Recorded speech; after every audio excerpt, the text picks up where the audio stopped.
तर ताई, यासोबतच मागच्या काही दिवसांपासून आपण नांदेडमध्ये आहात आणि इथल्या खूप ठिकाणी आपण भेटी देखील दिलेल्या आहेत. तर फिरत असताना येथील आपला अनुभव काय आहे आणि आणि येथील विकासावर आपलं काय मत आहे?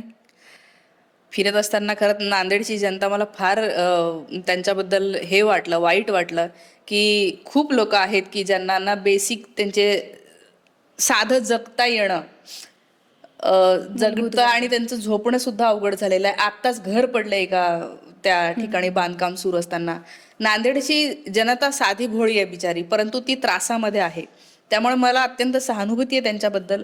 विकासाबद्दल सांगायचं तर काही गल्ल्या विकसित केलेल्या आहेत ना त्यांनी. भाग्यनगर खूप चांगलं हे आहे, ते लोकॅलिटी पण तिथे व्यवस्था पण चांगली आहे. काही काही गल्ल्या आहे, परंतु नांदेड जेव्हा म्हणतो तेव्हा 4 गल्ल्या म्हणजे नांदेड नसतं.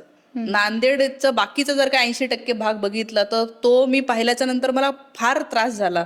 आणि मला असं वाटलं की हे सांगितलं पाहिजे, हे दाखवलं पाहिजे जगाला, महाराष्ट्राला. आजपर्यंत जे वाटतंय की अशोक चव्हाणांनी नांदेडला काहीतरी विकास केला, भारी केलं, येणारे 2 रस्ते जर का एकदम हाय फाय केले, पण गल्ल्या बोळ्या काय हे कुणालाच माहित नाही. आणि मला असं वाटतं की ते माहीत झालं लोकांना तर निदान त्यांना थोडीशी शरम वाटेल आणि ते काम करतील.